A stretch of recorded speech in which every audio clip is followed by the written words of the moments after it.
was unable to be here this morning.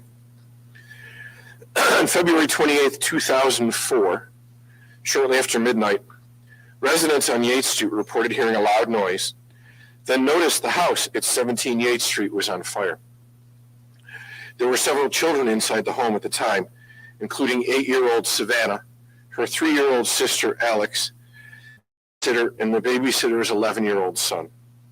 Savannah's mother, Lisa, was at work at the time. The babysitter's son, awakened by the fire, alerted his mother and ran to a neighbor's house for help. The babysitter rushed to wake Savannah and Alex. Once outside, the babysitter quickly realized Savannah was no longer with them. She attempted to re-enter the burning house, but the fire was already too intense. When firefighters extinguished the fire, they recovered Savannah's body inside of her mother's bedroom. It is believed she likely ran into the room looking for her mom. The investigation revealed the fire had started on the back porch and was intentionally set. Investigators worked tirelessly on this case from the onset. Timothy Kuhn became a person of interest very early on because of his volatile relationship with Savannah's mom, Lisa. At the time of the murder, Lisa had a no-contact order of protection against Kuhn from a recent assault. Despite exhaustive investigative efforts at the time, the case ultimately went cold, but was never forgotten. All the while, the family fought to keep this case in the public eye in hopes of developing enough information to eventually bring the person responsible to justice. In 2018, Major Crimes and Homicide Sergeant David Joseph was assigned to review Savannah's case. Sergeant Joseph combed through all the evidence and recontacted those involved, including Savannah's mom, Lisa, and her sisters, Kelly and Alex. Sergeant Joseph also sought help from the Monroe County District Attorney's Office, with ADA attorneys Sarah Von Stridunk and Pat Gallagher joining the effort. Also joining the investigation were our federal partners from the ATF, who regularly work with the Arson Task Force, and of course, members of the Rochester Fire Department who work the Arson Task Force with us. Over the last 5 years, Sergeant Joseph, ATF investigators, and the Arson Task Force traveled to several different states as part of this investigation. It is because of their tireless work that we are able to be here today with Savannah's family to announce this arrest. I want to thank all the investigators and our partners who spent the last 2 decades working on this case, especially Sergeant Joseph, Assistant DAs Von Striduk and Gallagher, and our ATF partners. And I want to thank and commend Savannah's family, Lisa, her dad David, and her sisters Kelly and Alex, for never letting anyone forget about Savannah. We know this arrest will not bring her back, but we hope that it will bring you some sense of solace and that the person responsible will finally face a court of law. So I'm going to introduce Savannah's sister Kelly, who's going to say a few words on behalf of the family, and I will come back with Sergeant Joseph and take a few questions.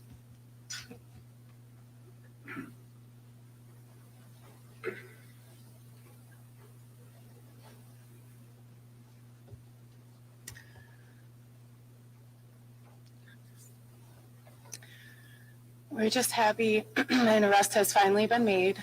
After 20 years, it's been far too long. We never gave up. We never stopped fighting, and we're not done yet. Savannah, you have not been forgotten. Let's get this conviction. That's all I'd like to say at this time.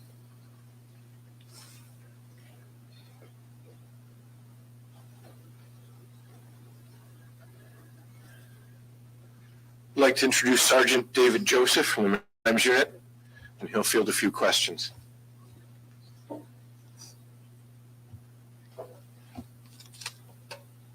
Yep, my name is David Joseph. I'm a sergeant with the Major Crimes Unit with RPD, and I can take any questions that you might have at this time.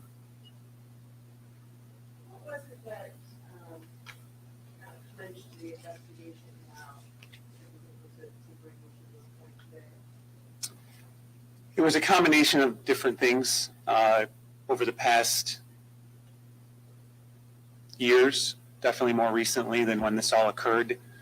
We obtained more information reached out to different people. More people had maybe a little bit more statements that they wanted to provide, more so than maybe earlier.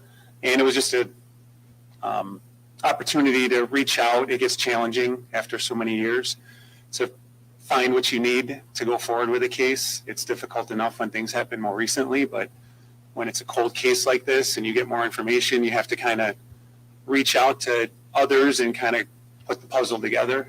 So there wasn't any huge piece that came forward, but it was just some more information that we got, and we were able to work with it. Was Kuhn the sole person of interest in this case? Were there others, and what sort of stood out? Again, you mentioned the mother and the contact order, but as the years unfolded, was there anybody else that stood out in this investigation? No, there was no one else that really was a person of interest other than Tim Kuhn. He had been the person of interest pretty much since the onset, and there wasn't enough 20 years ago to go forward with a case execute, but more recently there has been. So that's the direction we went. Pretty unusual to have an almost 20-year-old case solved or at least brought to this point for an arrest. It is. It's unusual. It's difficult.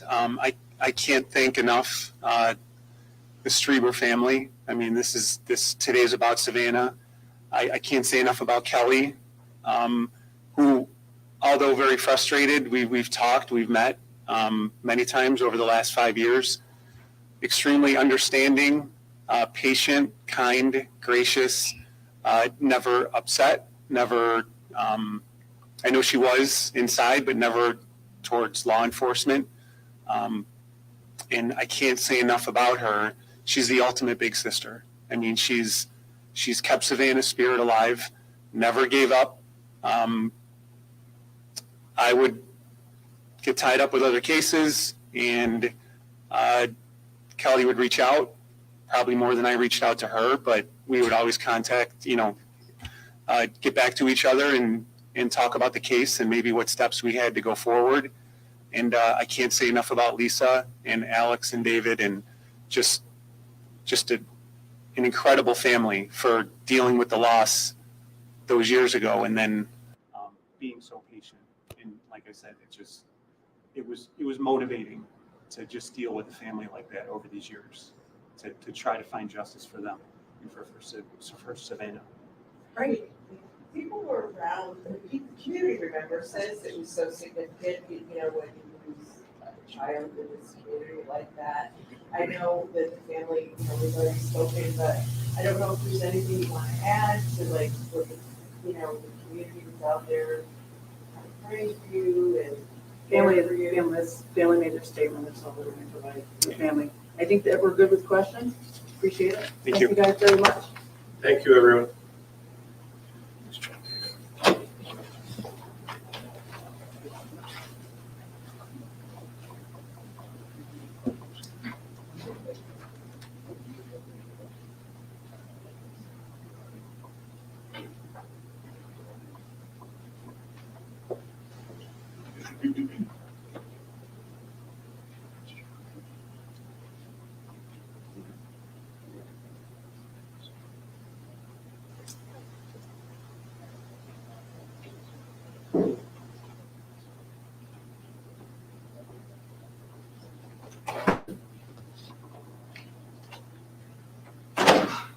Thank you, guys.